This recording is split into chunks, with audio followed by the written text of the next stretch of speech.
Hello there, dear listener, and welcome back to this quiet corner of forgotten tales.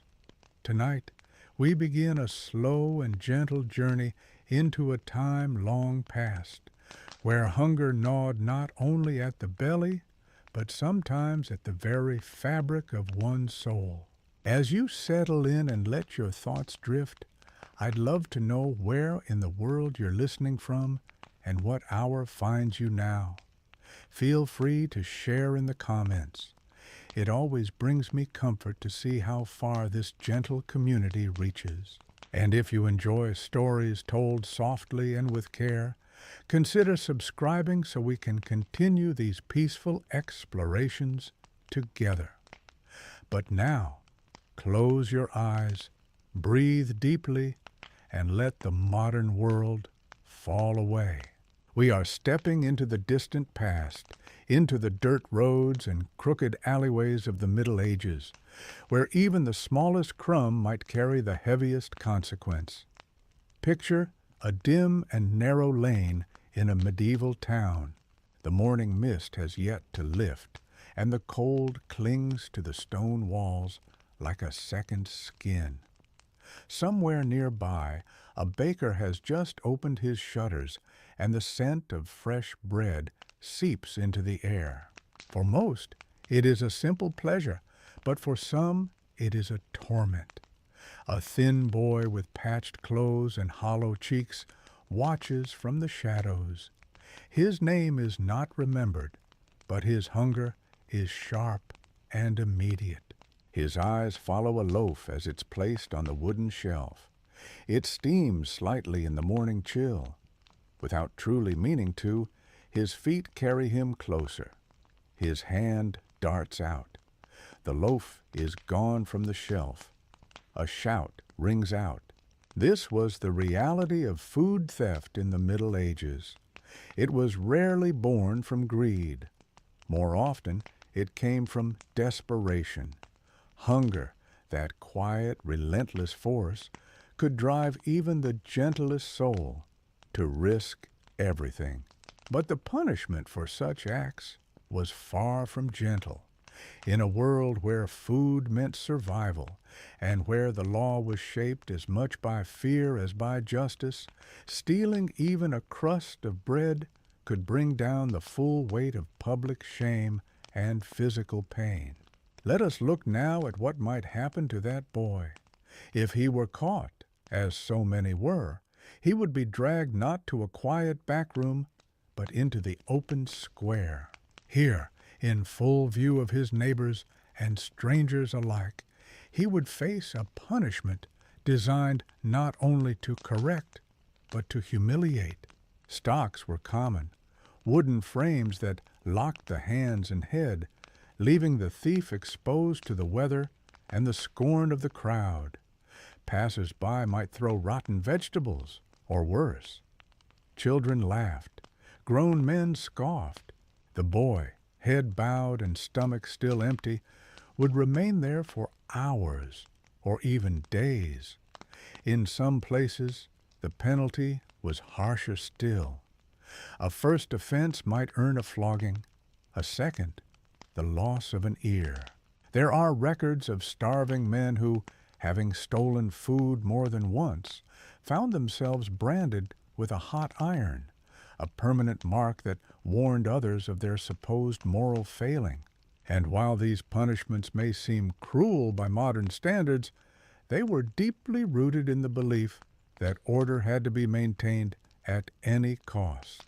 In a time when communities were fragile and survival was always uncertain, theft was seen not just as a personal failure, but as a threat to the whole. What made this more heartbreaking was how often the system ignored the reasons behind the act. A mother stealing a chicken to feed her children was judged no differently than a thief who filled his pockets for profit. The law did not often ask why. It only asked what had been taken and who was to be blamed. Even those who tried to show mercy risked being seen as weak.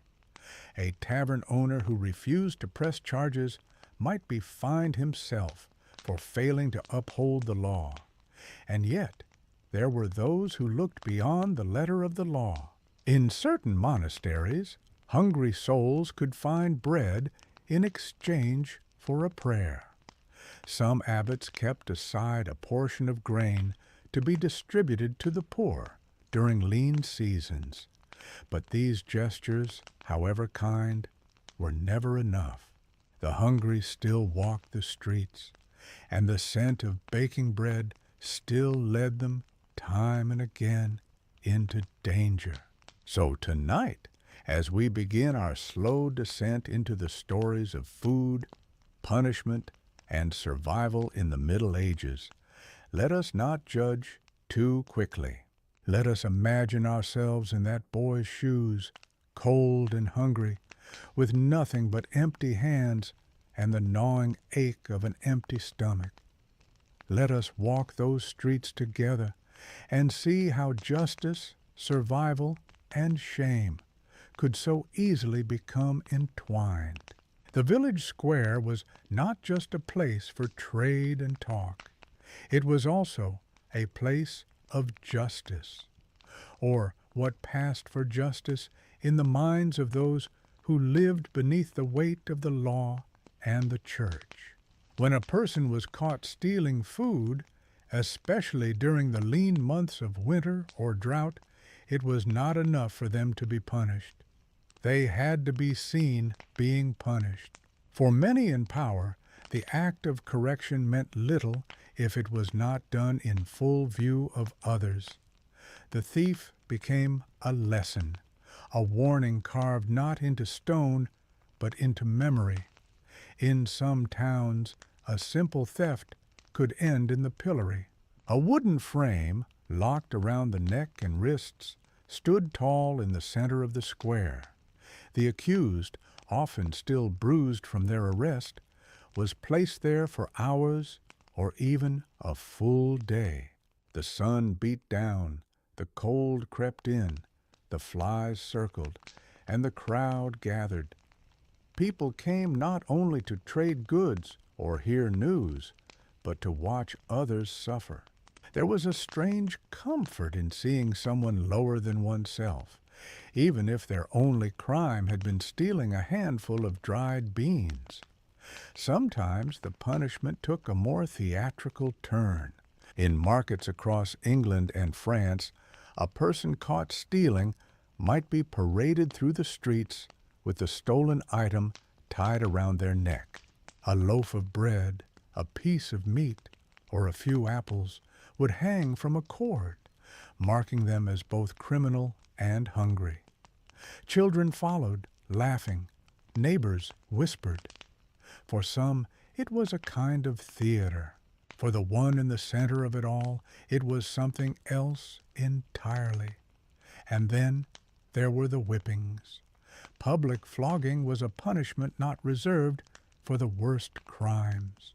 It was a tool used for many things: drunkenness, fighting, cheating, and theft. A man who took a chicken might find himself tied to a post, his shirt torn from his back, the lash singing through the air. Each strike was meant to teach a lesson, not just to him, but to everyone who watched. The pain was sharp, but the shame lasted longer. In smaller communities, everyone knew your name.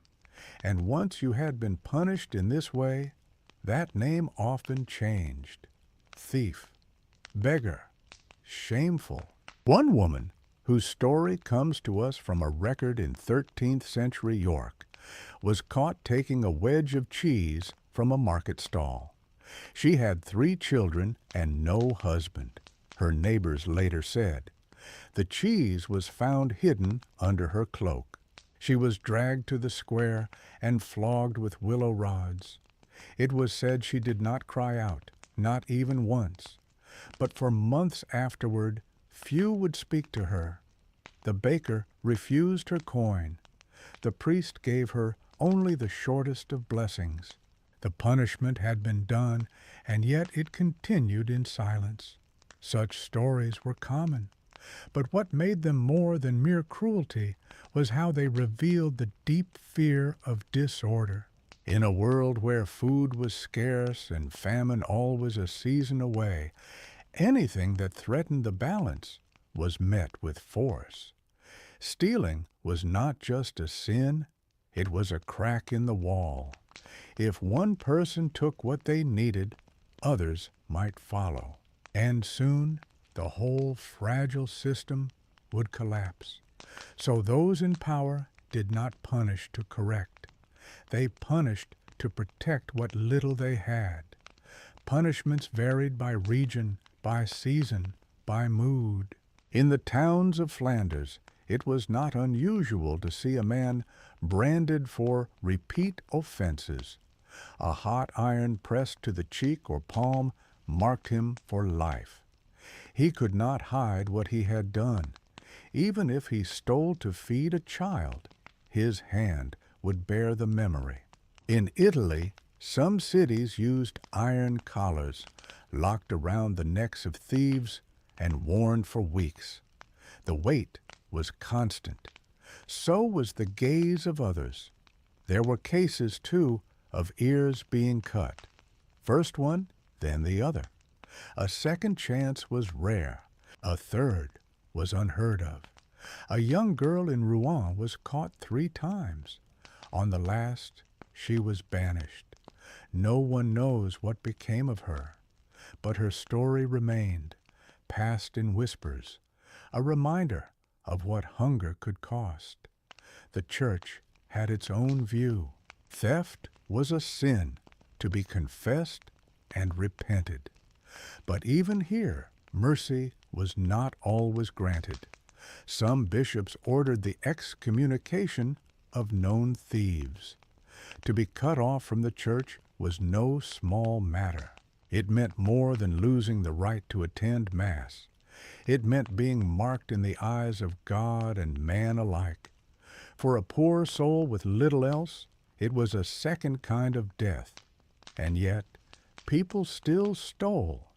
They stole because their children cried, because the frost had killed the last of their cabbage, because the Lord's tithe had taken what little grain remained, because hunger has a voice that drowns out fear. They knew the risk.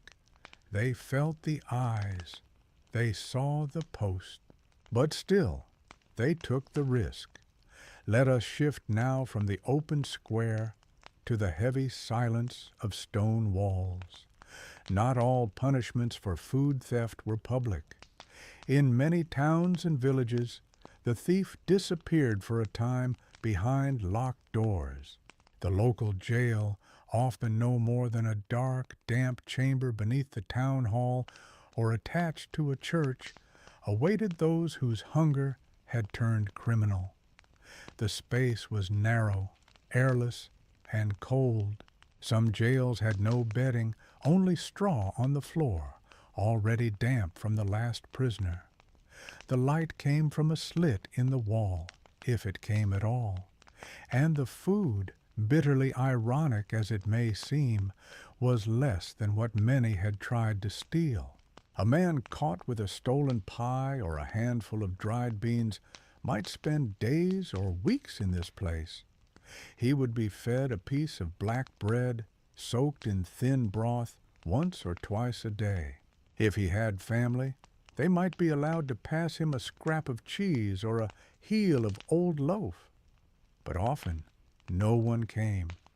Time passed slowly. The body grew weak, and the shame deepened. Not all who were jailed made it out. Some died there, nameless, their offense recorded only in a scribe's careful Latin and forgotten soon after. In certain cities, jail was used not just for punishment, but as a delay. The thief would be held until trial, which might be held once a month, or even once a season. During that time, the jailer could charge a fee for food, for water, even for the straw on the ground. If the prisoner had no coin, the fee became debt, and once the sentence was served, the debt remained.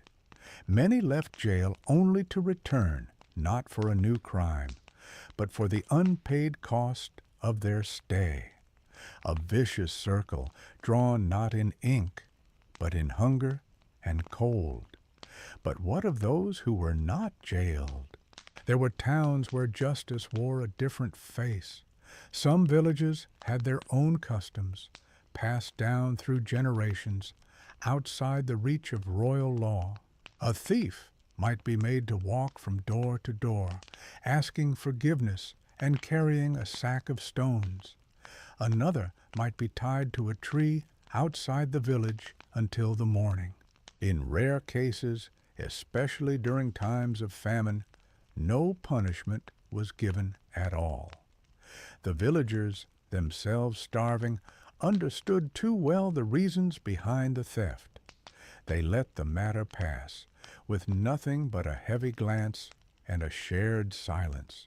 In monasteries, the approach varied. Some abbots followed the law strictly. A monk caught taking from the stores might be cast out, his robe stripped from his back. Others showed mercy. In one recorded case from a cloister near Cologne, a brother took bread meant for the guests. When caught, he confessed with tears and offered to fast for 40 days. The abbot agreed. The bread was shared anyway, and the matter was not spoken of again. In places of faith, there were still shadows of compassion. For women, the consequences could be more complex. A mother who stole was judged not just as a thief, but as a failure in her duty. She was expected to feed her children, not to steal, and so her punishment could come with harsher words or deeper shame. In some places, she was made to stand at the church door on Sunday, holding the stolen item above her head, while the parishioners filed past. Each glance was a small wound, each whisper another weight upon her shoulders. It was a slow punishment, not of the body, but of the spirit. And yet, for some, these punishments were strangely familiar.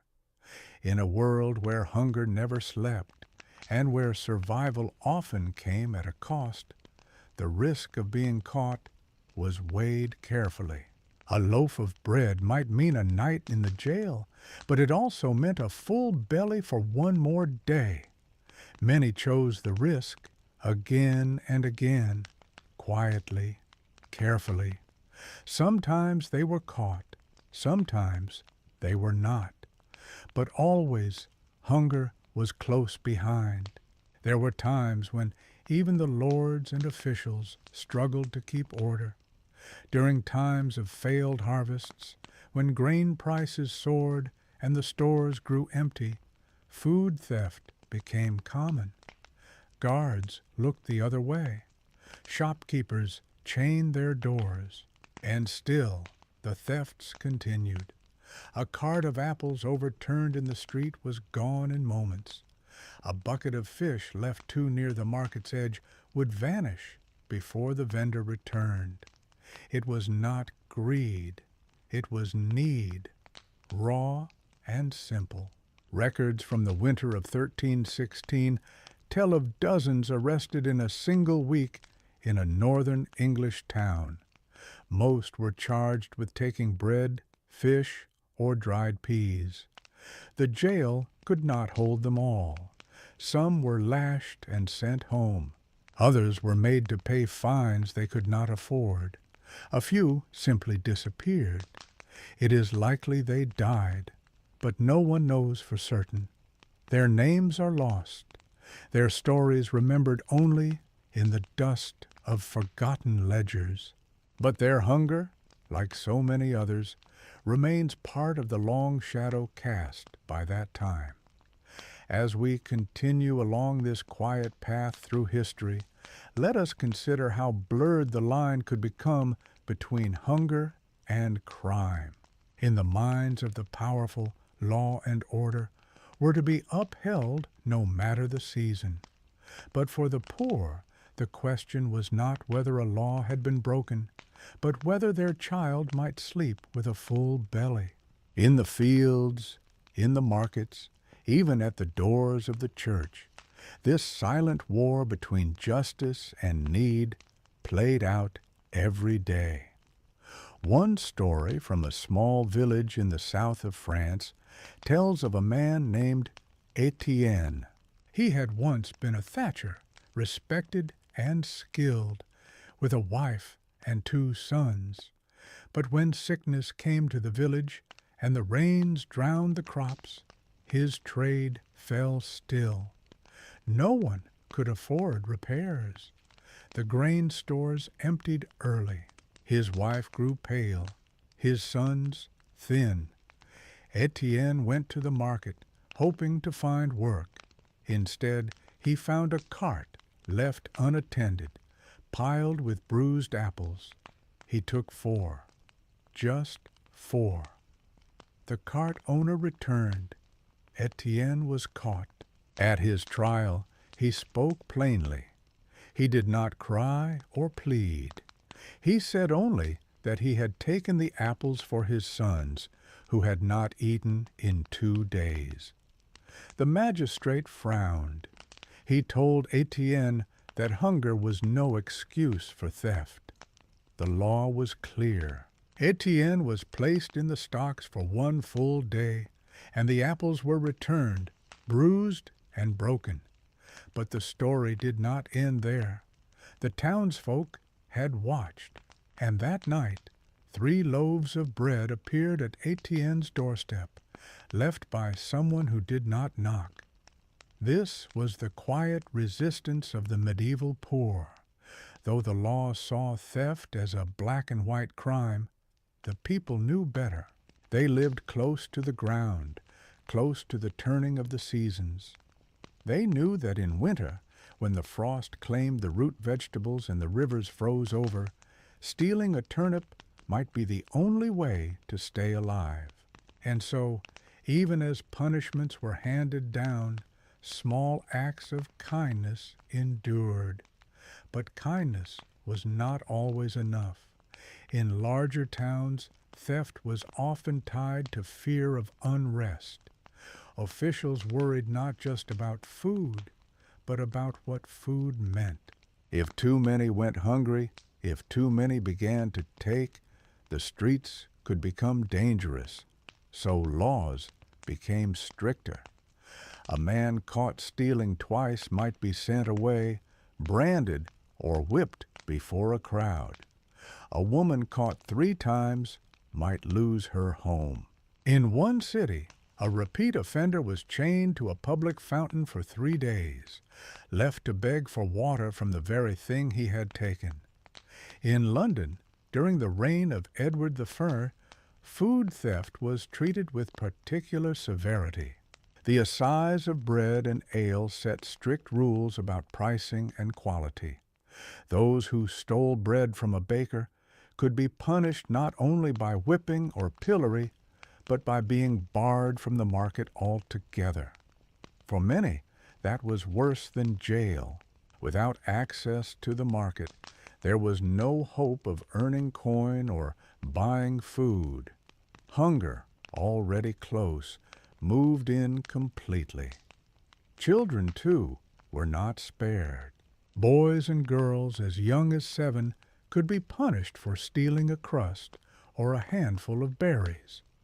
In one case, a boy of 10 was sentenced to carry a stone around the village square from sunrise to sunset. When he dropped it, he was made to begin again. His hands were raw and bleeding by the end of the day. But the magistrate declared the lesson successful. The boy, he said, would remember it always. Some monasteries recorded these stories with quiet sorrow.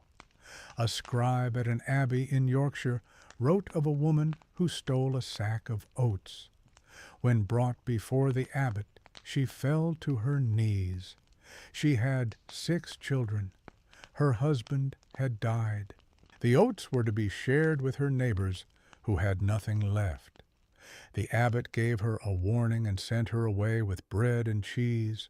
In the margins of the page, the scribe wrote, "Mercy is sometimes the higher law." Still, such moments were rare.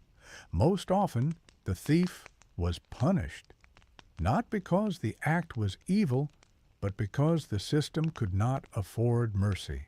Every act of leniency in the eyes of officials was a crack in the wall. And yet the people remembered. They told stories, shared glances, offered crusts to neighbors who trembled. These were not grand acts. They were quiet, almost invisible. But they mattered, and so the pattern continued. A hungry man took a chicken. A mother slipped a dried pear into her shawl. A child grabbed a heel of bread from a windowsill. Some were caught, others escaped, but all of them knew the risk. And still, they chose to feed their hunger, because in the end, survival speaks louder than fear. And in a world where law and hunger walk side by side, it was the voice of the stomach that often cried the loudest. Let us now turn our thoughts toward the estates and manors that dotted the countryside. While city walls echoed with the noise of punishment and procession, the rural world moved with quieter rhythms. But even in the fields and forests, justice waited. The manor was its own kingdom, ruled by the Lord, and his word often carried more weight than the written law. For those who lived under his roof or toiled on his land, a stolen loaf or missing chicken could become the cause of shame, suffering, or exile. Tenants, bound by duty and rent, owed grain, eggs, or poultry to their lord throughout the year. These dues were often paid in kind, delivered straight from their humble stores. When harvests were thin, it meant giving up what little remained, knowing that winter still lay ahead. Some begged for delay, some offered labor in place of food, and some, pressed beyond endurance, took back what they had once given. They stole not from strangers, but from their own barn, now under lock and key by a steward's hand. Punishment on the manor was swift and direct. The village reeve, acting under the Lord's authority, could order a beating or a day in the stocks. In more serious cases, the accused was brought before the manorial court, a gathering of locals who served as witnesses and judges. Their verdicts were guided by custom more than law. A first offense might end with a warning and a lowered head. A second brought fines or labor. A third might mean banishment. And for those with nowhere to go, exile was almost a death sentence. Records from a manor in Norfolk describe a servant girl caught with a wheel of cheese. She had taken it from the Lord's cellar, wrapped it in cloth, and hidden it beneath her skirts. When discovered, she confessed. Her hands trembled. Her voice was low. The court ordered her to return the cheese and spend 3 days sweeping the square at dawn, barefoot. But when the days were done, she was not given back her place. She was sent away. The cheese was gone. So was her home. Sometimes the lords themselves took part in the decisions. Some were harsh, using punishment as a means to assert power. Others, especially in times of famine, were more lenient. One account tells of a young man caught stealing onions from a noble garden. The Lord called for him. He expected tears. Instead, the boy stood silent, thin as a reed, his cheeks hollow. The Lord sent him away with a basket of roots and a warning. Later, he asked his steward to increase the food portion for the laborers. No records tell what became of the boy, but such mercy was rare. More often, punishment served as performance. To maintain the order of the manor, all had to see what happened when hunger crossed the line into disobedience. A woman who took flour from the communal mill might be made to carry a stone across the fields while others worked. A man who stole from the grain store might lose his right to collect firewood. These were not just punishments. They were reminders. Every act of theft challenged the fragile balance that kept the manor running. And yet, hunger paid no mind to balance. In the long winters, when the earth was hard and the stores ran low, people watched their neighbors closely. Smoke from a chimney, the scent of stew, a well-fed dog. These small things told stories. Was there enough? Was someone hiding food? Was someone taking more than their share? Sometimes the thief was never found, but suspicion lingered, heavy as frost. Folk tales from this time speak of cursed loaves, left out to catch thieves, or of spirits that protected larders from greedy hands.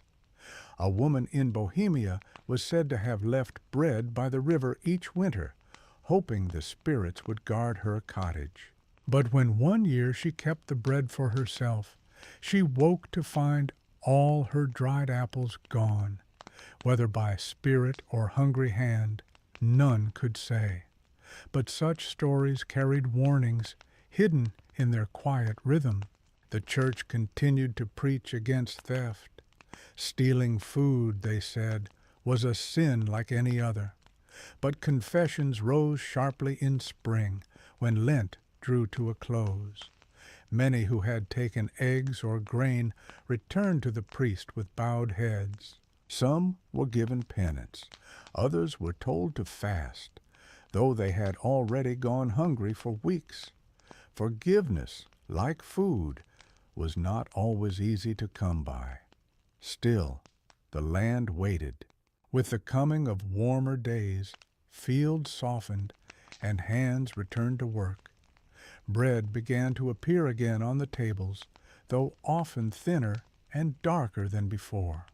For those who had stolen and been punished, the marks remained, not always on the skin, but in how they were greeted, how they were watched. Trust, once broken, was slow to return, and hunger, though eased, never truly left. Not all theft began with desperation.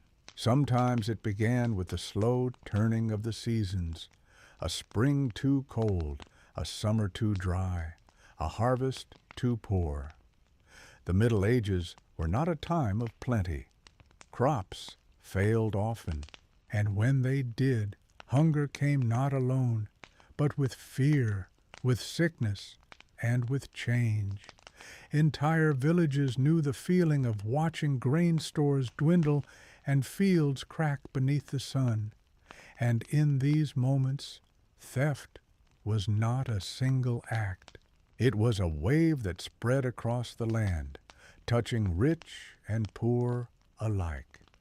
In the year 1315, heavy rains soaked the fields of northern Europe for months. Grain rotted where it stood. Hay could not be dried. Roads turned to mud and carts could not pass. With the harvest lost, prices soared. Wheat became rare. Bread shrank. Families boiled weeds to fill their pots. In this time, food theft surged, not in secret, but in plain view. Men broke into mills and storehouses. Women tore open sacks of grain in the markets. Hunger does not whisper. It shouts. Records from the English royal court show a sharp rise in arrests during that year. Not just thieves, but also millers who were accused of hiding grain, bakers charged with short loaves, and merchants who raised prices beyond what most could pay. Justice, already strained, began to bend. Some judges called for mercy. Others for harsher punishment, but always the stories were the same. A turnip here, a crust there, a sack of beans taken by night and found in the morning. In one small village near Canterbury, the priest recorded his sermons with quiet dread. He wrote of children dying in the fields, of fathers caught stealing roots from neighbors, of mothers who gave away all they had. One entry tells of a man who stole onions from the chapel garden. He was caught, lashed, and made to fast for 7 days. The priest wrote, "I gave him water, but no bread. He wept." There is no record of what became of the man. Elsewhere, food theft took on new forms. In times of famine, even the nobility became cautious. Guards were posted near grain stores, locks were strengthened, but hunger slips through cracks. In one case, a servant at a noble estate removed handfuls of flour each day and hid them behind a wall. After a month, she had enough for a loaf. When discovered, she was beaten and dismissed, but some whispered that she had shared that loaf with 3 others who lived by the river. During such times, even the church wavered. Monks who had once shared their bread began to turn away the hungry. Priors locked gates. Some monasteries imposed new rules: no food to strangers, no alms without a name. And yet, in secret, some still gave. A monk in Ghent was caught passing bread through the window to a child. He was scolded, not dismissed. The abbot said, "Next time, let him come to the door." The window was sealed. The famine lasted for years in some places, and with it came sickness. Weakened by hunger, people fell to fevers, to coughs, to wounds that would not heal. Bread lines formed, fights broke out, and still the laws stood. A woman caught taking cabbage from a field was stripped of her shawl and made to walk home bare. A boy who took eggs from a hen house was locked in the cellar for 2 nights. These were not great crimes, but they were treated as such. Famine changed the rules. It blurred the lines. In some towns, theft was no longer punished at all. The jails were full. The stocks stood empty. There was no strength left for beatings. But this mercy was not lasting. As the rain stopped and crops returned, so too did the punishments. Order was restored with iron and rope. The hunger was forgotten by those who had not felt it, but not by those who had stolen, and not by those who had been caught. A young girl in Rouen once said, "The bread I took is gone, but the shame stayed. Her name is not written, but her words remain." In times of famine, people survived as best they could, some by begging, some by giving, some by taking, and all of them, in one way or another, were judged, not for what they had, but for what they needed, and how far they were willing to go to get it. The market was the heart of many medieval towns. It was a place not just of trade, but of meeting, of story, of news. And in that crowd, among the smells of fish and bread and spice, food theft was both common and feared. Sellers stood behind tables, eyes sharp. Children ran between stalls. The watchman paced slowly, hands resting on sticks. But still, hands moved where they should not. Hunger did not wait for permission. It crept forward quietly and reached without shame. Most thefts in markets were small: a handful of nuts, a fig, a dried fish, Often the thief was a child or an old man, sometimes a woman with a baby on her hip. These were not thieves by trade. They were people pulled too close to the edge. Many were caught, some were not. Those who were seen might be grabbed by the wrist, shouted at, or struck. The punishment came quickly: a slap, a pull of the ear, a call for the watchman. Then the trial, if there was one, and whatever came next. In London, the rules for markets were strict. The weights and measures were to be checked, the bread baked to standard, and the guards were told to watch for pickpockets and thieves. Yet food disappeared often. Some merchants turned a blind eye. Others set traps. In one case, a baker placed sharp pebbles in the bottom of his bread basket. When a thief reached in, he cried out. The baker caught him by the collar and dragged him to the stocks. The crowd laughed. The boy's hands bled. Elsewhere, in smaller towns, justice was more quiet. A woman caught taking berries might be made to clean the stalls at dawn. A man who took a meat pie might be told to pay double, even if he had no coin. In such cases, the punishment became debt, and the debt became labor. A cycle began: work without pay, food without fullness, hope without end. The thief was not just punished, he was used. There were also those who used the market to hide their theft. A cloak held open, a basket with a false bottom, a child taught to distract while a hand reached out. These were tricks passed along like songs, whispered in alleys and doorways. They did not always work, but sometimes they did. One merchant in York claimed he lost half his fruit each week to such tricks. He chained his stall, he paid a guard, but still the fruit vanished. Punishments for food theft in markets were often made public. The idea was simple: let others see, let them remember. A woman in Bruges was once made to wear a basket on her head, filled with the food she had tried to steal. She walked the square in silence, watched by hundreds. The basket grew heavy, the shame heavier still. When it was done, she placed the basket down and left. No one knows what became of her.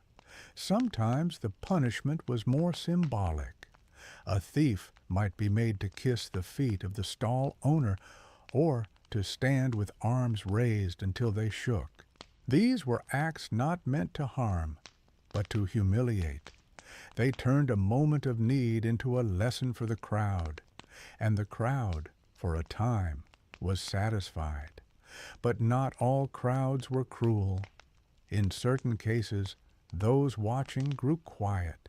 They saw not a criminal, but a neighbor, a man they knew, a girl from the next street, a mother with eyes too tired to lie. And sometimes someone would step forward. A coin offered, a word spoken, a punishment halted, not by law, but by shared understanding. Such moments were rare, but they mattered. And yet, for many, the market was a place of fear. To enter without coin was to risk more than hunger. It was to risk being seen, being judged, being marked. A man caught stealing once might never sell again. A woman accused, even falsely, might find her name whispered in every corner. Reputation was thin. Once torn, it could not be patched. And still they came, every morning with empty hands and quiet steps, hoping for work, for scraps, for mercy. Sometimes they found it, often they did not. But the hunger remained, and the stalls stood tall, bright with color, filled with food that few could touch. As the centuries passed, little changed for those who stole food. The names shifted, the towns grew, but hunger remained. It watched from corners, from empty bowls, from eyes that searched the ground for dropped crusts. In quiet villages and crowded cities, the same stories played out again and again. A hand reached, a voice shouted, a punishment followed, and yet every time the act repeated, not out of defiance, but out of need. In some places, those who had once stolen became those who now judged. A man who had been caught in his youth might, years later, sit in the court that tried another. He remembered, but memory does not always bring mercy. Some hardened, others softened. A few spoke in favor of bread given, not taken, but most followed the law. The law was simple. The law had no hunger. Parish records from the 15th century show patterns in these crimes. In winters, the thefts rose. In good harvest years, they fell, but never to zero. There was always someone left behind, an old widow with no family, a boy whose father had vanished in war, a woman turned out from service with no pay. The reasons were many. The act was the same, and the punishment, more often than not, familiar. In one account, a man was caught taking a sausage from a vendor's cart. He was not young, not strong. His hand shook. He was brought before the mayor, who asked him why. The man said nothing, only looked down. The mayor ordered him to return the sausage and spend 3 days clearing refuse from the square. But the vendor refused the food back. He burned it instead, and the smell drifted through the street. There were always those who looked on, children who watched their parents be punished, neighbors who turned away, merchants who tightened their bags. These witnesses became the next generation. Some learned fear, others learned hunger, a few learned both, and so the chain continued. Church sermons warned against theft, even while the offering box remained full. Priests told of sin and salvation, but their tables were never bare. In private, some offered food to the hungry. In public, they followed the rule. One monk wrote, "I gave bread to a thief and was told I had encouraged sin. But his belly was quiet that night. No name is given, but the bread is remembered." Among the nobility, food theft was rarely discussed. It was a matter for the lower courts, for the townsfolk, for the villagers. But even the lords were not immune. In times of unrest, their stores were raided, their carts taken, guards posted, locks added, and still food disappeared. Not always by the poor, sometimes by their own servants, sometimes by fellow nobles. Theft, it seemed, knew no rank. In stories passed by word, old women spoke of kitchens where spoons vanished, of cellars where apples slowly thinned, of chickens whose eggs were fewer than they should have been. These were not crimes, not officially, but they were known, and often forgiven, if not forgotten. A girl who took an egg might be given 2 the next day. A boy caught with cheese might be asked to stay for supper. Not everywhere, but sometimes. Hunger softened some hearts, hardened others. A man whose child had died from cold and hunger might never forgive a thief. Another might become one himself. The difference lay not in law, but in life, in what had been lost, in what had been endured. Over time, the punishments changed. The stocks were used less. The lash fell quieter, but shame remained. It followed the accused through narrow streets, past doors that did not open, a mark not on the skin, but on the name. In small towns, a thief was known for years. Even after the belly was full again, the memory lingered. And so, in silence and in story, the past folded into the present. Meals were eaten quietly. Bread was counted. Names were spoken in low voices. And all the while, the wind passed through empty barns and broken windows. It carried with it not just the chill of the season, but the memory of 1,000 stolen meals. As towns grew and trade routes thickened, rulers began to see food not only as nourishment, but as power. The regulation of bread, grain, and weight became law, and with law came inspection, punishment, and the steady hand of the crown. In England, France, and parts of the Holy Roman Empire, kings issued edicts that set the price of flour, the size of loaves, and the penalties for deceit. These laws were not just for bakers. They shaped the lives of every hungry mouth that waited near the ovens. The Assize of Bread, first written in England in the late 13th century, demanded fairness in every loaf.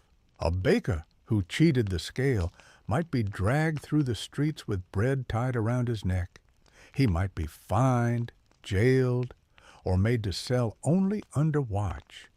But not only bakers were punished. Those who stole from them, even scraps, were often tried in the same courts. Theft of food, whether by merchant or by beggar, was now a matter of state concern. It was no longer just about hunger. It was about control. The records of one town near Lincoln show a man tried not for stealing a full loaf, but the crumbs that had fallen to the ground behind a cart.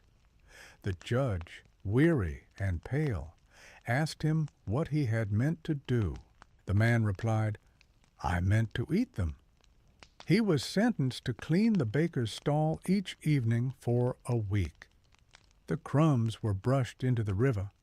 Elsewhere, in cities like Paris, the regulation of food brought both stability and fear. Inspectors walked the markets, watched the ovens, counted the bags of flour. They recorded the names of those who bought too much. They warned against hoarding. And if food was found hidden during times of scarcity, the owner might be fined or imprisoned. Even honest merchants walked lightly. Food theft changed with these rules. It became more careful, more hidden. A boy might wait outside the mill, gathering spilled grain with his hands. A woman might linger too long at the stall, hoping for distraction. Some bribed guards. Others learned when the inspectors slept. The risks were higher, but the hunger remained the same. Not all rulers were harsh. Some kings gave alms in winter. Some queens opened palace kitchens to the poor. But these acts, while noble, were not enough. The people needed daily bread, and when it was denied, they reached for it, even if the cost was pain. In Italy, during a time of famine, the city of Florence set up public ovens where grain was baked and handed to the hungry. Those who stole were still punished, but the punishment came with bread in hand. A small difference, a quiet mercy. Punishment was often theatrical. In Prague, a thief caught stealing apples from a cart was made to parade through the square, holding the apples in outstretched arms until they fell. If he dropped them, he began again. The people watched. Some laughed. Some looked away. The apples were later fed to pigs. Such rituals were common. A baker in Ghent once demanded that a thief wear a robe of stale crusts. The man walked for hours. Birds followed him. The crusts crumbled. When he reached the end of the route, only the robe's threads remained. The baker was satisfied. The thief was silent. These punishments were meant to do more than harm. They were meant to remind, to mark, to teach. But whether they worked was another question. Many returned to steal again, not because they had not learned, but because they had no other choice. The crown weighed food, and it weighed justice, but it did not always weigh mercy. That was left to the people. And the people, too, were not always kind. A merchant who was robbed too often might close his stall. A town too often struck by theft might raise walls. The hungry, caught between need and fear, stood outside those walls, waiting. And so the rules were written. The bread was counted. The crimes were judged. But the hunger that lay beneath it all remained, not written, not judged, only felt, quietly, endlessly, as one more hand reached for one more crust, hoping not to be seen. Far from fields and marketplaces, hunger took on new forms aboard ships and behind walls. When soldiers marched or ships sailed, food became a rationed treasure. Bread was hard, meat was salted, water grew foul. And in these tight quarters where every crumb was counted, the theft of food was not just a nuisance, it was betrayal. And the punishment, as always, followed. On ships, sailors were given portions based on rank. The captain received soft bread and wine. The common sailor, black biscuits and dried beans. When supplies ran low, these rations were halved, then halved again. Some stole from barrels at night. Others took from shipmates while they slept. A few bribed the cook. But when the theft was found, the sentence came swiftly. Logs from a Flemish vessel in the year 1407 tell of a sailor caught taking dried peas. He was tied to the mast for half a day with no food or water. Another, accused of taking cheese, was made to sit by the fire while the others ate, forbidden even to watch the pot. A third, who stole wine, was thrown into the cold sea and hauled back by rope. He survived. But the lesson, they said, remained. Sieges brought another kind of hunger. When a town was surrounded and supplies ran dry, food became memory. Bread was baked with sawdust, rats were hunted, leather boiled in pots. In such times, theft was everywhere. A man might steal a potato from his neighbor's plate. A guard might hide grain under his cloak. A child might take a spoonful before serving the rest. Punishment within a besieged city was brutal. To steal from stores meant death for others. A woman caught hiding carrots was dragged through the streets by rope. A boy who took meat from a soldier's pack was whipped until he could not stand. The message was simple. One theft cost many lives. Justice in siege became survival. Yet even in such times, some found pity. A record from the siege of Calais tells of a priest who caught a girl with onions under her cloak. He said nothing. He took the onions, gave her a coin, and sent her away. Later, he wrote, "Let her live. God knows what hunger feels like. In long wars, camps rose outside cities. Here, food theft was almost expected. Men took from carts, from each other, from the dead. A loaf stolen from a fallen tent was no crime to some. Others disagreed. A captain in the German lands kept a list of punishments for such acts. For bread, lashings; for meat, hard labor; for ale, a night bound to a post. The list was long. The food was short. Punishment served as discipline. In armies, order was prized. A thief was not just hungry. He was dangerous. If one stole, others might follow. The cook might guard his pot with a knife. The steward might sleep beside the flour. Some officers set examples. A man caught stealing broth was made to dig trenches alone in silence. Another was forced to eat spoiled food until he retched. These were not trials. These were warnings. Theft from nobles was treated harshest of all. A servant caught stealing from the commander's table might be branded or dismissed into the cold. Even a missing apple could end in exile. And yet the food sat there, warm and untouched. Hunger looked on from behind the curtain.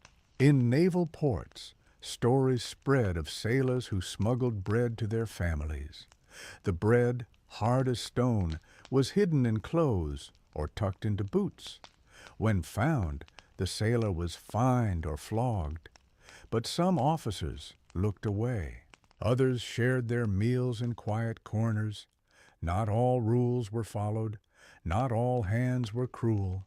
And so hunger crossed borders, floated on ships, walked behind siege lines, and waited in shadows. It turned friend against friend, brother against brother. And each stolen crust, each hidden root, each missing grain became more than a meal. It became a story, a sentence, a memory left behind in salt, in smoke, in silence. In smaller villages, where the streets were narrow and the fields close, justice for food theft took on a quieter shape. There were no grand courts, no rows of guards in iron. Instead, there were names and faces, and the memory of who owed whom, who gave last winter, and who had taken in the dark. These places were close, closer than the city, and in that closeness, judgment moved differently. When food went missing from a shed or from behind a stall, it was often not reported. Instead, it was spoken about, quietly, over fences, near wells, at the edge of fields.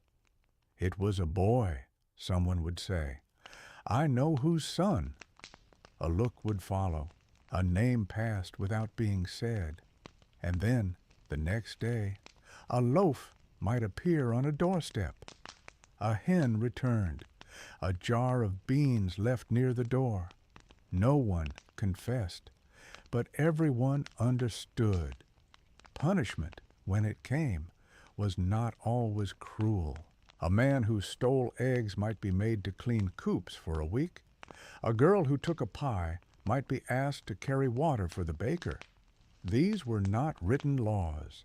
They were spoken ones, born from living close together, from knowing that the hand that stole today might be the hand that helps tomorrow. But not all villages were soft. In some places, theft was met with harshness. A boy caught with apples might be marched through the square with soot on his face. A woman who took flour might be locked in the storehouse overnight, left with only what she tried to take. These acts were less about pain and more about shame, a message written in silence and glances. Still, there were limits. In one case, a man who repeatedly took food was tied to the stocks with bread tied around his neck. The bread was pecked by birds as he stood. Children watched. Some laughed, some turned away. The next morning he was gone, his house empty, his name never spoken again. There were also moments of quiet mercy. An old widow caught with a sack of beans was brought before the village headman. He looked at her, then at the sack. Then he gave her a coin and said, "Next time, ask." No record remains of whether she did, but the sack was not returned, and no one complained. In these places, hunger was known, not as an idea, but as a memory. People remembered the bad harvests, the long winters, the empty barrels. They knew that theft was not always wickedness. Sometimes it was just the last choice left. And in that knowing, there was sometimes forgiveness. But gossip was a punishment of its own. A girl known to steal might find her path blocked, her basket left empty. A man who took too much might find no one to share meat with him at feast. These were not laws, but they held power. A name stained in whispers was hard to clean. In one village, an old man named Peter was caught taking onions from a garden. He was not beaten, not jailed. But from that day on, people passed his house in silence. He ate alone. He spoke less. The onions grew back. The shame did not. Still, some dared. A boy named Arna once took milk from a doorstep every morning for a week. When caught, he wept. He said his sister was sick. The woman who owned the milk said nothing. She poured him a cup. The next day, she poured two. The story spread. Some called it weakness. Others called it right. Village justice was not written in books. It was carved in habit, in glances, in quiet choices. A loaf taken might be forgiven if the fields were poor. A pie stolen might be punished if the family was known to have plenty. Fairness was not always equal, but it was shaped by place, by people, by what was remembered. And as seasons turned and names faded, the stories remained, told in kitchens, at fires, near bread ovens. They were not about crime. They were about hunger, and the choices made when the cupboard was bare and the wind was cold. Within the quiet stone walls of monasteries where prayers echoed and candles burned low, food theft took on another form. The monks were fed, but not richly. Their meals were simple: bread, cheese, small fish, boiled roots. Yet to the hungry outside, even this plain fare seemed grand. And so the kitchens of abbeys became quiet targets, not just for the poor beyond the gate, but sometimes for the brothers within. There were rules, written, spoken, carved in the wooden beams. Food was to be shared according to need, not want. Gluttony was a sin, greed a fault. But when the sun set and the corridors grew still, footsteps sometimes moved toward the storerooms.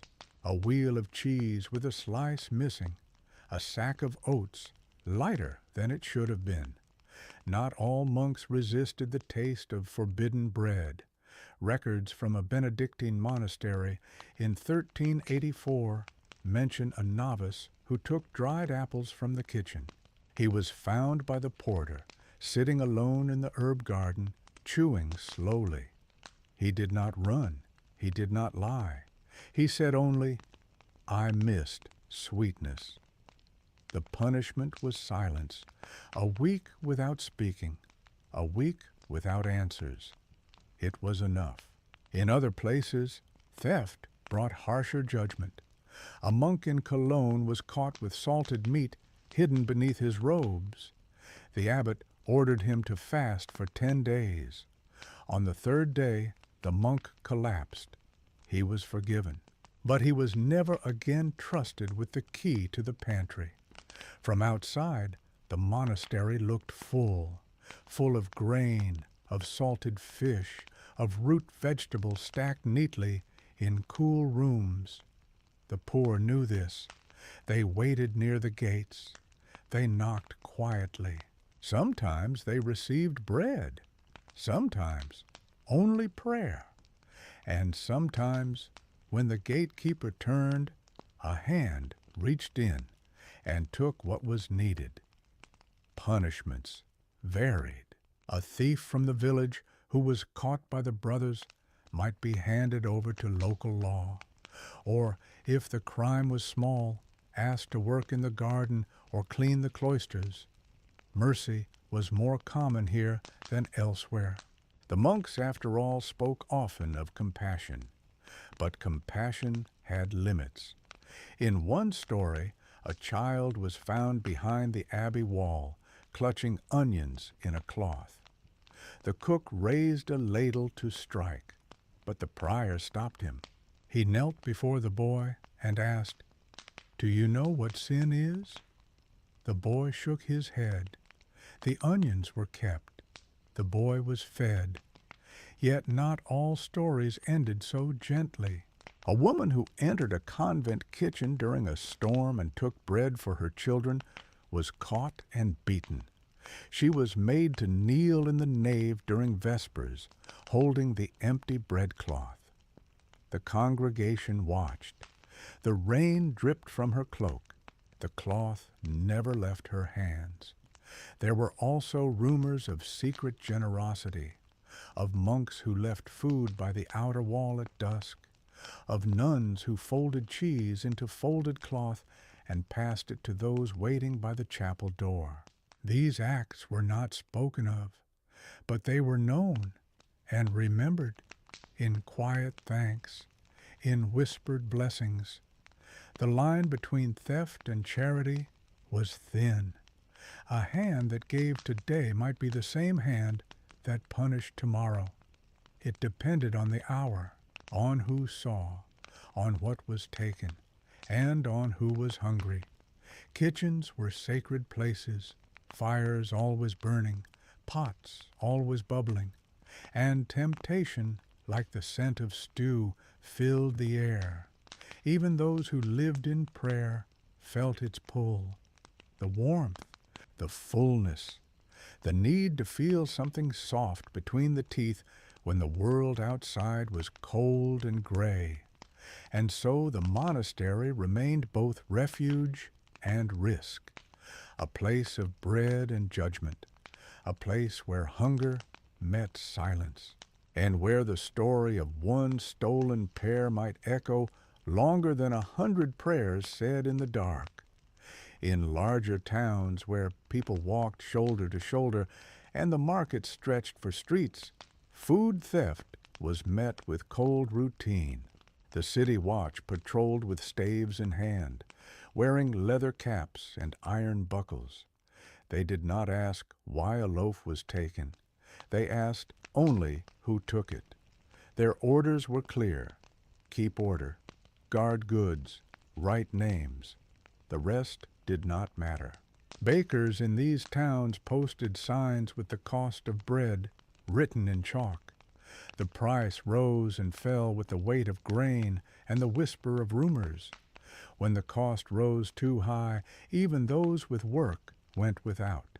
The bread stood behind wooden counters, safe, but hands still reached for it. Most thieves in the city were not strangers. They were neighbors, apprentices, servants, young boys without fathers, women whose wages had not come. Their faces were known. That did not save them. The law was sharp. Theft was theft, no matter how stale the crust. Punishment began at the point of arrest. A thief might be struck in the street, dragged by the wrist, pushed to the ground. The crowd rarely helped. Some watched, some turned away.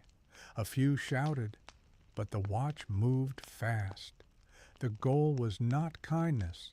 The goal was speed. Trials were held in corners of the city hall, beneath stone arches where light barely touched. The judge did not ask much. The record was read, the witness named, the sentence given. For a stolen apple, 2 days in the stocks. For a loaf, 5. For repeat offenses, a mark was burned on the hand, the shape of a small tea thief. The stocks stood in the square, made of thick oak, worn smooth by years of use. The thief's hands and head were placed through the holes, locked and left, for hours, for days, rain or sun.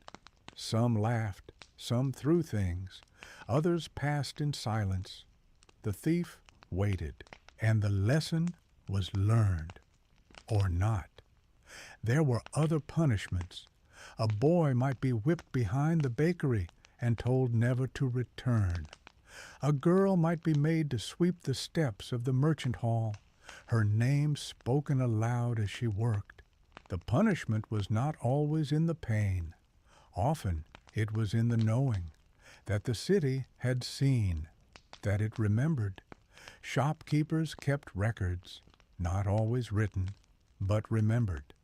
A woman once caught would find fewer doors open. A man with a branded hand might be refused coin or lodging. The city was wide, but its memory was tight. Some thieves became clever. A boy tied small bells to his belt, claiming he was sent to warn rats from bread. He stole anyway. Another hid crusts in hollow shoes. A third posed as a blind beggar, lifting fruit while whispering prayers. These tricks lasted until they did not. There were guards who turned away, who saw a girl take cheese and said nothing, who let a boy run, but they were few.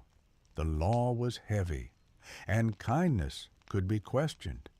A guard who failed to act might be fined or dismissed, so most watched and followed orders. Some city dwellers tried to help. A candle seller once placed stale bread outside her shop each night. She never said it was for the hungry. She never said it was not. It vanished each time, quietly, without thanks. That was enough. Yet the hunger never vanished. It lingered in alleys, in courtyards, in cold hands pressed to empty stomachs. It was not loud. It did not cry, but it watched and waited and reached again when no one looked. As trade routes thickened and coins changed hands more often than bread, food theft moved deeper into the folds of markets and supply lines, hidden not by darkness, but by the noise and weight of commerce. In these places, where grain passed through countless fingers before reaching its final bowl, the lines between hunger and profit blurred in the dust of sacks and the echo of tallying voices. Merchants who traveled with wagons full of flour and barley learned to watch their goods not only for weather and thieves in the forest, but also for hands within their own ranks. A missing handful here, a dented barrel there. The numbers rarely lied, though the mouths did. Some drivers skimmed their share, convinced no one would miss it, while others traded food for favors or gave small portions to strangers along the roadside in exchange for silence or shelter. Theft, in such circles, was not an act of desperation alone, but a pattern woven into movement, into uncertainty, into the long hours between towns, and the uncertain honesty of scale and weight. Guilds began to form laws to protect food as it passed through their gates. Ledgers became sacred. If a merchant declared 30 sacks of grain, 30 were expected, sealed, and signed upon arrival. When one went missing, The suspicion stretched across every link in the chain, from the miller's apprentice to the innkeeper's son who helped load the cart.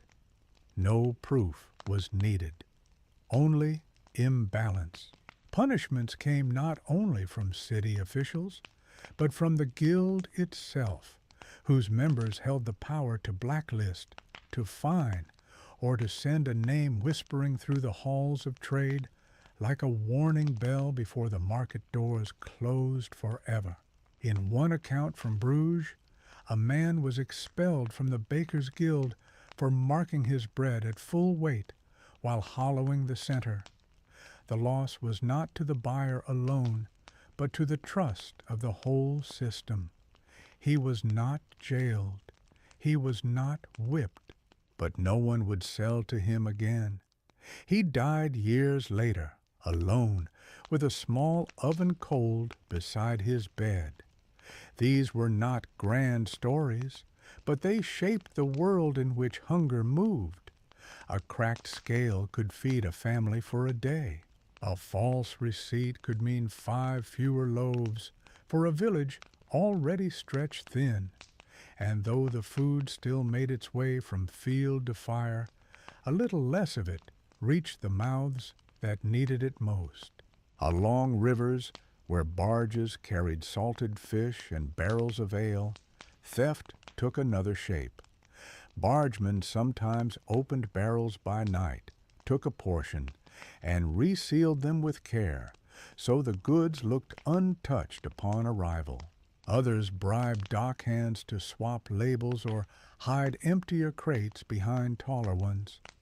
The loss was rarely noticed at first, a subtle hunger that passed from hand to hand until it arrived as a short meal at a distant table. Justice in these cases was sharp and without spectacle. A merchant who accused a bargeman might take the case before the port council, where silence was treated as guilt and restitution was measured in coin or exile. In some ports, an offender would be made to stand with a sign hung around his neck, not for the public, but for his peers. Cheated the scale, it would say, or took what was not weighed.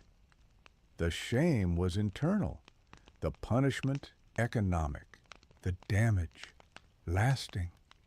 And yet hunger remained present, quiet beneath the clamor.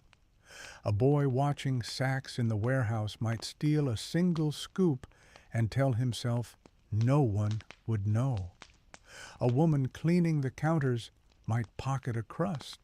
These were small acts, but they reflected the same truth as the grander thefts, that the world turned, but never fast enough to feed everyone. Food theft was no longer just a matter of survival. It became part of the machinery of trade, of ambition, of competition. But behind every missing portion was still a mouth, a hand, a need, and the story, as always, continued. Even in a world where food was often measured and controlled, there were days when it flowed more freely. Feast days, festivals, and market fairs brought stalls filled with pies, roasted meat, stews spiced with what little could be spared, and bread, formed not for weight, but for shape and warmth. In those moments, hunger did not vanish, but it was pushed slightly aside, replaced for a while by noise, color, and the scent of cooked onions wafting through crowded lanes. And yet, even in celebration, theft remained. Crowds moved slowly along the stalls, eyes scanning the offerings, hands close to pockets and purses, and among them walked those who came not to spend, but to take, not always in greed, often simply in need, dressed as guests, but watching for a moment when the baker turned, or the butcher shouted, or the guards laughed at a juggler. That moment brief and unnoticed by many, was enough for a hand to close around a pastry or a dried plum and disappear into the press of people. Festival theft was not always treated harshly.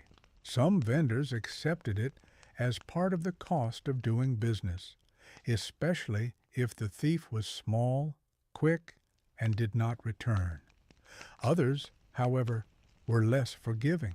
In a town near the southern coast, a man was caught taking salted fish from a market stall during the midsummer fair. He claimed he had eaten nothing in 3 days. The merchant demanded restitution. The man had no coin. He was ordered to clean the fish stands from dusk until dawn, his hands raw and red by the end of it. The fish had long been eaten. The labor remained.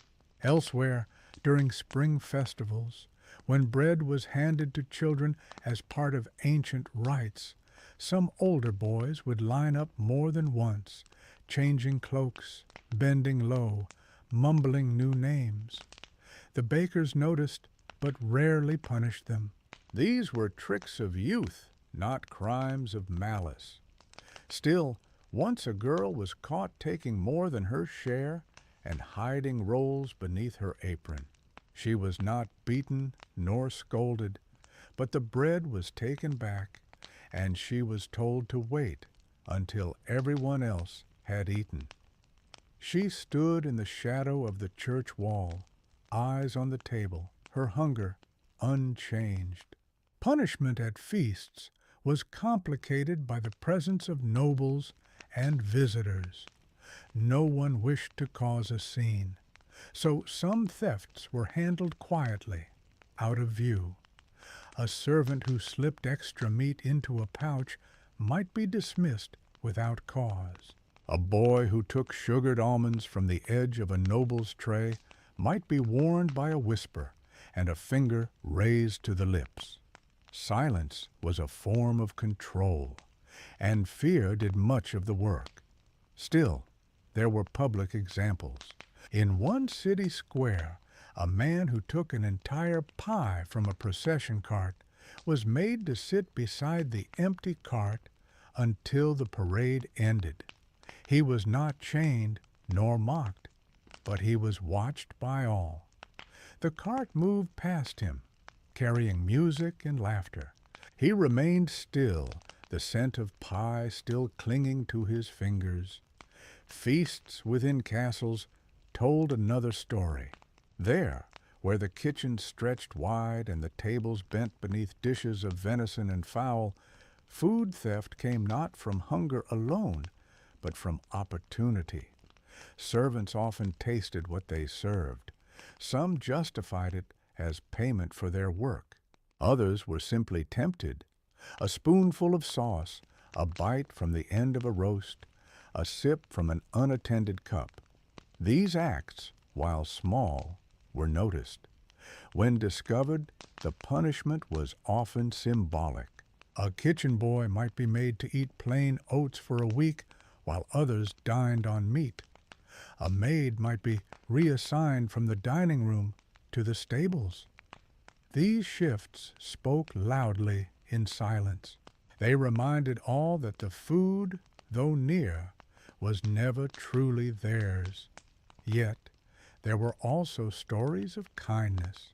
A cook who caught a scullery girl licking honey from a spoon did not strike her, but gave her bread and told her not to steal sweetness when it could be offered. She never took again. Or perhaps she did, but never when he was watching. Feasts ended. The food was cleared, the benches swept, and hunger, which had waited at the edge of the celebration, returned quietly to its place beside the poor, the overlooked, and the persistent. Beyond the noise of cities and the closeness of village lanes stood the manor houses, large stone structures surrounded by fields not their own, but worked by others, their halls filled with warmth and meals served without coin. The Lord ate well. His family dined in comfort, and below, in kitchens and cellars and outer buildings, others moved silently between the scent of roasted meat and the distant memory of bread that never made its way beyond the main hall. In these houses, theft was not always open. It whispered. It watched. Servants knew the hours when the kitchen was empty, the trays left waiting, the butter not yet counted, a slice of cheese, a scrap of goose, a spoon dipped into a pot before it reached the long table. These moments were fleeting and filled with risk. Yet the hunger that crept through wooden floors and behind worn aprons was not easily dismissed. Records from northern estates show that food loss was often blamed on carelessness or waste rather than theft, because lords did not like to admit that their staff took from them. Still, when theft became too obvious or too frequent, someone was punished. A boy sent to fetch apples who returned with only half a basket might be given no supper. A maid whose apron smelled of broth might be questioned for hours, though no evidence was found. The house ran on appearances, and discipline, even in silence, had to be maintained. Some households kept detailed kitchen books with pages marked in precise script, 3 loaves on Monday, 2 wheels of cheese by Thursday, 10 dried fish counted and hung. These books were watched closely, and when the numbers failed to match, it was not the lord who asked questions, but the steward, a man who held both the keys and the power to open doors or close them forever. Punishment, when it came, was rarely physical. It was dismissal, quiet, without letter. A woman gone by morning, her name never spoken again. Or it was demotion, from cook's hand to latrine cleaner, from chambermaid to field worker. These changes carried shame. The bread might still be there, but the hands that once touched it now cleaned the floor beneath the table. Yet not all stories ended in retribution. In some manners, a quiet agreement was understood. The servants would eat what was left, but not what was served. And so, after the plates were cleared, bones were picked clean behind the kitchen door. Pots were scraped. Bread heels shared in corners, not in defiance, but in silent routine. No one called it theft. No one spoke of fairness. It simply was. There were exceptions. In one story from a southern manor, a child servant was caught with a boiled egg in her pocket. She had not eaten it, only hidden it. When asked why, she said it was for her mother, who lived in a hut beyond the estate wall. The steward said nothing. He took the egg. Then, later that night, he gave her 2 more.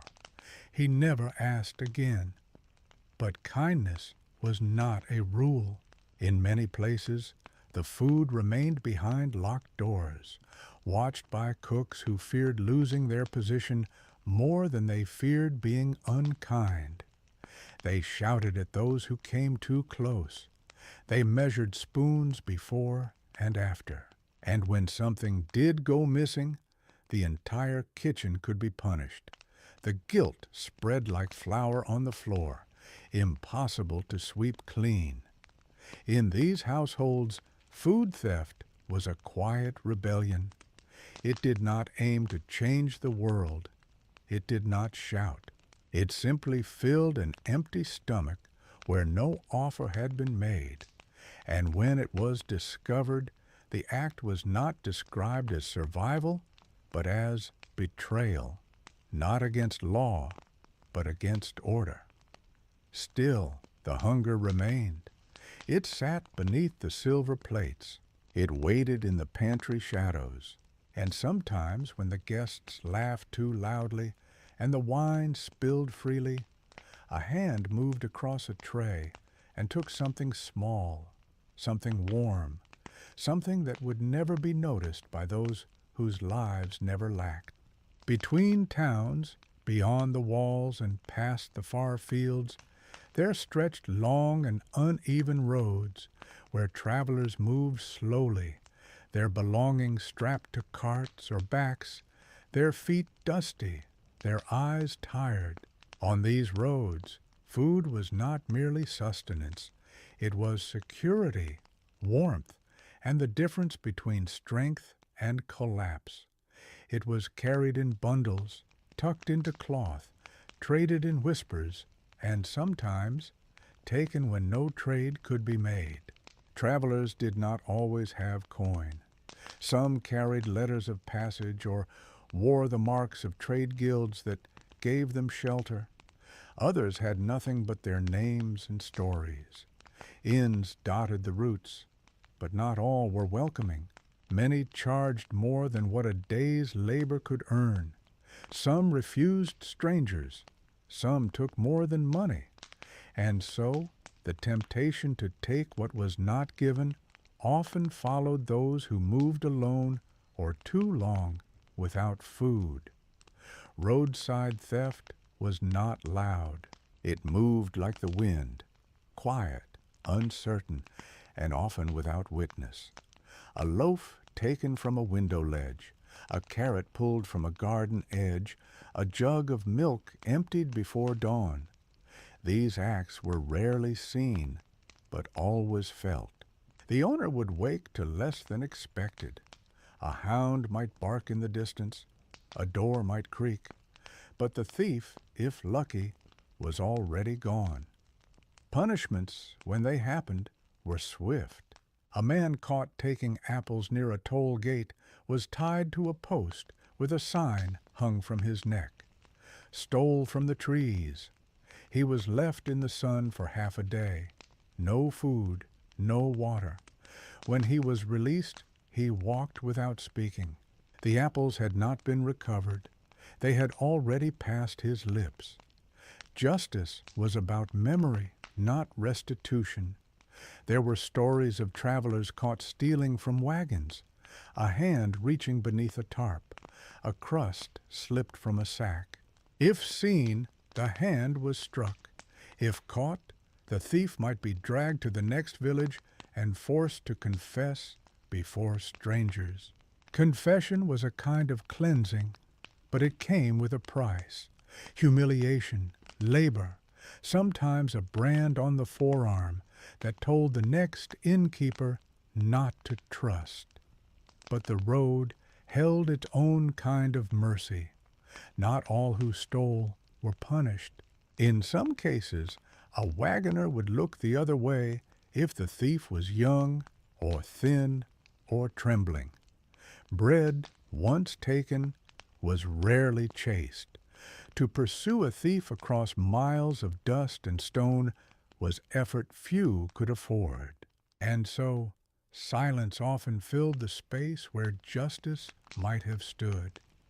In one account from a merchant's diary, a woman was found near his cart at dawn, holding a piece of dried meat. He raised his voice, reached for her, but she dropped the meat and fled into the trees. He did not follow. Instead, he wrote only that he hoped she had eaten first. That line, buried in the ink of routine, held more than judgment. It held the trace of compassion. Pilgrims, too, walked these roads, and though they often carried tokens of faith, they did not always carry food. Some relied on the charity of villages. Some fasted, not for devotion, but because there was nothing to eat. Those who stole were sometimes shielded by their cloaks and the sight of their dusty feet. A woman in one village left bread each morning at the path's edge. She never spoke of it.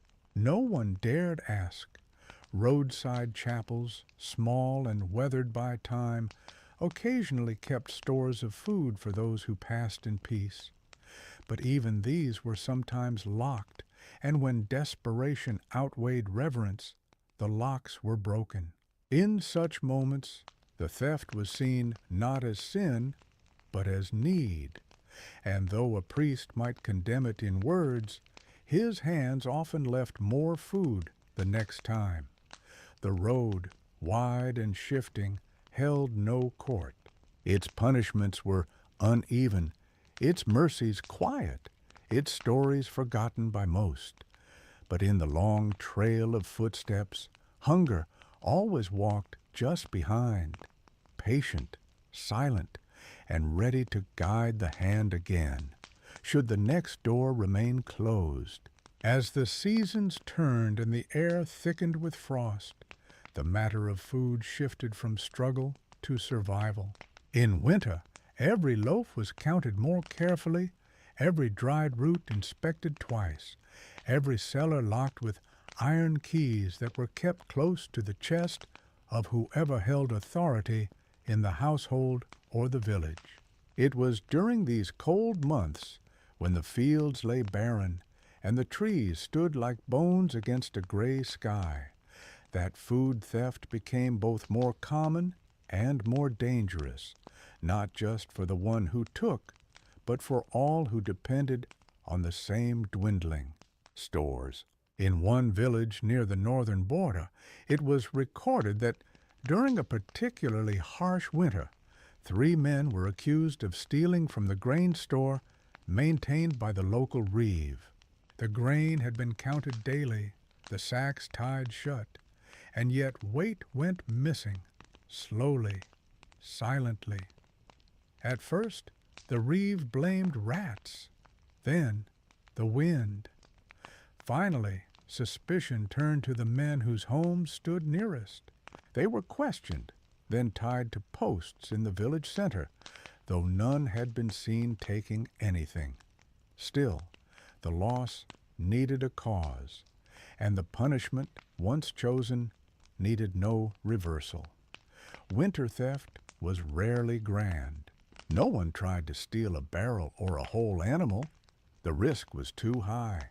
Instead, it was measured in slices, a piece of lard shaved thin and folded into cloth, a handful of beans taken from the bottom of a sack, a wedge of dried fruit cut clean and hidden in a boot. These actions were small, but they echoed. Each one reduced the village's chance of making it through the season by some fraction, and everyone knew it. Punishments in winter were harsher, not because the people grew crueler, but because fear did. A man who took food in summer could be watched, warned, forgiven. But in winter, when there was no more to give, his actions could mean death for someone else. So the lash came faster, the exile more sudden, and sometimes the judgment was quiet but sharp. A door no longer opened, a plate no longer set out, a name no longer spoken when the fire was passed around. In one recorded case, a mother was found stealing carrots from a root cellar she did not own. She was not whipped. She was not fined. Instead, the family whose food she had taken refused to share any further with her children. The theft had been for them. They still paid the price. The mother left the village weeks later, her children wrapped in shawls, walking toward a road none remembered afterward. Yet, even in this cold, there were acts of hidden mercy. A village priest, too old to farm but not too old to watch, saw a young boy sneaking into the back of the church pantry. He said nothing. Instead, he left bread in a different place the next day, then moved it again the next night, and again after that, as if inviting the boy to keep moving, keep guessing, keep surviving. Cellars were locked, but some had cracks. Some had boards loose at the corners. Some had children small enough to fit through spaces grown wide with time. These children moved quietly, listened carefully, and prayed silently that no one would notice the missing slice, the crumb, the small space where something used to sit. The hunger in winter was different from the hunger in summer. It was not impatient or loud. It did not drive people to cry out or make bargains in the street. It sat instead like a quiet weight in the ribs, behind the eyes, making the world smaller and the hands slower. And when food was taken in such a season, it was rarely about greed. It was about the next breath, the next day, the possibility of spring. And still, even when the snow began to melt and the birds returned to the edge of the fields, the memory of winter theft lingered. It sat in the spaces between words at market, in the way hands touched loaves, in the way doors opened just a little less quickly. The cold might pass, the earth might warm, but the hunger and what was done to answer it remained beneath the surface. Within the thick walls of monasteries, where chants rose before the sun and silence followed the evening bell, food was both ritual and necessity. It was measured not only in weight, but in intention. The monks did not eat for pleasure, or so they said, but for strength to continue prayer, labor, and study. Still, hunger moved among them, quietly, patiently, sometimes hidden beneath robes, sometimes carried on the breath of those who dared not speak of it. Monastic life was strict. Meals came at fixed hours, and the portions were determined by rules older than most of the men who sat to receive them. Bread was plain, cheese was rationed, wine, if permitted, was diluted, meat was rare. And when the harvest was poor or the donations thin, the servings grew smaller, and the silence around the table deepened. In such a world, the idea of theft seemed distant. The brothers had taken vows. They shared all. Yet temptation found its way into even the most disciplined corners. A monk who spent his days in the bakery might save a crust too dark for the table.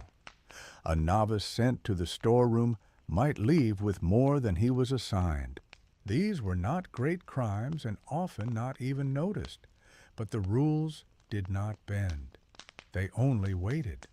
When food went missing, the prior did not raise his voice. Instead, he called for confession, not public, not loud, a soft request behind a door that closed gently. If no one came forward, the matter was brought before the full chapter.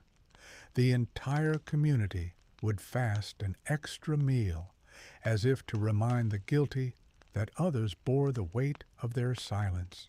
It was not punishment of the flesh, but of the soul, and sometimes that struck deeper. There is a record of one monk, a scribe, who was seen taking an extra fig from the kitchen stores. He did not deny it. He simply said he was tired. The fig had helped him finish his copy of the Psalms. For this, he was assigned to clean the refectory floor each evening for a month, and his meals were served last. No one shamed him, but no one forgot. The monastery was not sealed from the outside world. Pilgrims arrived, merchants visited, peasants brought offerings in hope of favor or healing, and sometimes among them came those who asked not for blessings, but for bread. It was the duty of the brothers to feed the poor. A portion of food was kept aside, small but regular, and given without question. Still, not all needs were met. When the line grew long and the stores ran low, someone was always turned away. One winter, a man broke into the monastery's side storeroom, taking only what he could carry in a cloth sack: a round of cheese, a heel of bread, 2 apples.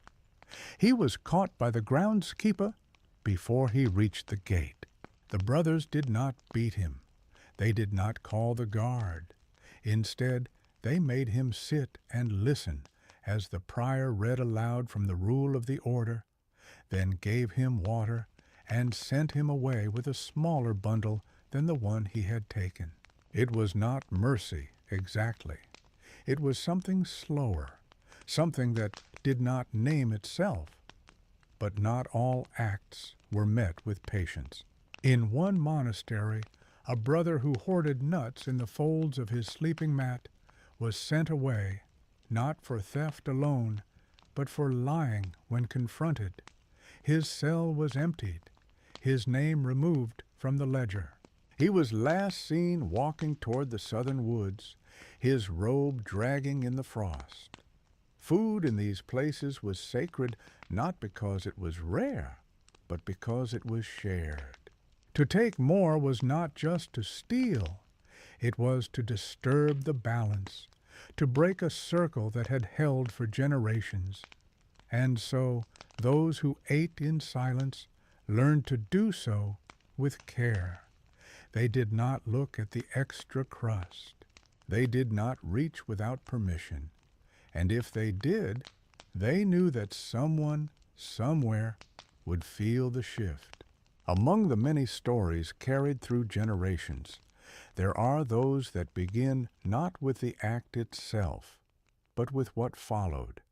A man standing in a village square with bread tied around his neck, a child forced to watch others eat before being allowed even a crumb, a woman paraded through muddy streets holding the cheese she had taken, not to return it, but to show what she had done. These were punishments by example, crafted not just to correct, but to be remembered. When food theft was discovered, particularly in times of scarcity, the reaction depended less on the value of what was taken and more on the fear it triggered. A missing apple could mean nothing in a time of plenty. In lean months, it meant one less bite for someone else, and that fear settled deep in the hearts of those who counted each meal with careful eyes. So the punishment had to be visible. It had to speak in silence to every watching face. In a small town near the coast, a young man was caught taking dried fish from the back of a stall. He was not whipped. Instead, he was made to walk the entire marketplace at midday, holding the fish in front of him on a wooden tray, followed by a bell ringer who announced his name and what he had done. The fish, now cold and dry, was never eaten. It became a symbol, a message to others, more powerful than any fine or injury. In another case, a baker who noticed repeated disappearances from his window ledge began leaving spoiled loaves in plain view while keeping the good ones inside. When the thief returned and took the bait, he became ill, and though he survived, the village soon learned of it. The baker said nothing. He did not accuse. But no more bread went missing, and no one asked where the boy had gone during the days he was not seen. These responses were not written in law books. They were shaped by memory, by fear, by the shared knowledge that food was life, and theft was not just an act against a person, but against the whole fragile balance of community. In places where authority was distant or absent, the people themselves made the rules, and often those rules were cruel not because they wished to be, but because they believed they had to be. Still, not all examples were harsh. In one parish, a woman was caught taking eggs from her neighbor's coop. Rather than punish her, the village elder brought her before the others and asked her to explain why. She said her children had not eaten for 2 days. The elder then asked the village to bring her food. They did, but they also watched her more closely after that, not in anger, but in quiet expectation. Shame, in many places, was considered more powerful than pain. A thief who was beaten might forget the pain in time. A thief who was laughed at, pointed at, ignored, that wound stayed longer. And so, in some towns, those caught stealing food were made to stand near the church door with empty bowls, not to beg, but to be seen. The bowl did not fill. The people passed by. It was not a punishment of the stomach, but of the heart. There are accounts of children who stole from street vendors, then were made to work the same stalls for weeks, not paid, but fed. This was seen as a lesson. They were given no coin, no praise, only the chance to see what was lost when something was taken. Some returned to take again. Others never did. The vendor never knew which way it would go. In all of these examples, the punishment was less about law and more about the story it created. A stolen loaf became a tale. A missing egg became a warning. And as these stories passed from mouth to mouth, from parent to child, from traveler to stranger, they grew heavier than the food ever was. In the years that followed the worst of famines and the slow return of green to the fields, people did not forget what hunger had taught them.